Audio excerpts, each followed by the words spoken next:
A global education, particularly from the perspective of engineering, I think is an education in which our students are not only able to understand the world, but are able to actually live and affect the world.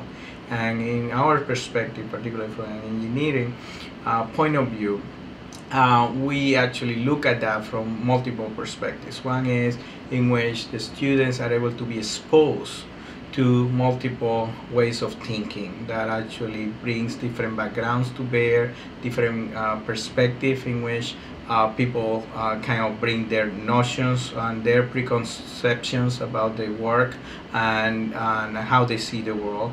And there is also the one of having the experience. One of the things that we have noticed throughout the years is that experiential learning, it becomes incredibly important. And in a global education, the way in which you experience the world also define how you view the world and how you will act in the world. So from our perspective, it's important that in a global education, there are two of those components. There is the component in which the students are able to understand the world from kind of a interaction perspective, but also from an experiential perspective.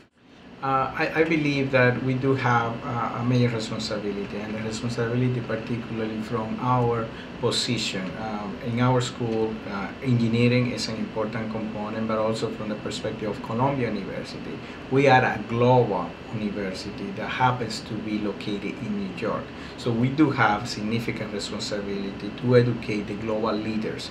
And in our case, in engineering, where we're looking at the global leaders in engineering.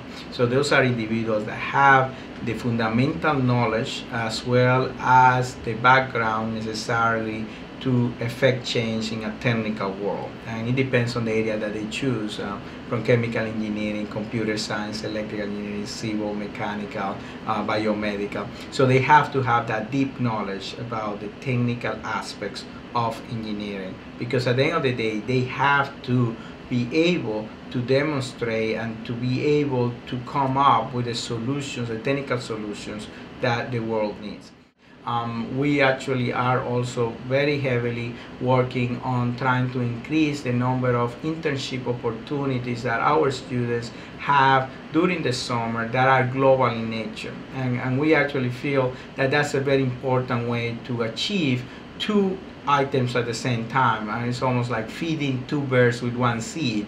We have them, if they are working abroad in an internship opportunity, they are able to have an industrial experience where they can see how problems are defined in a real world working environment. At the same time, they're working in an international location in which they actually are able to see how those problems, how people actually work in a context, in the global context. So for us, it's important, coming back to the notion of how we infuse the global education is both from the experiential as well as the immersion, that we need them to be able to be part of that, and that's one of the components that we're working on. We feel that is we in engineering, and particularly Columbia Engineering, has a responsibility to educate the global leaders of the future, and we feel that the best way to do it is by having both global colleagues as well as global experiences.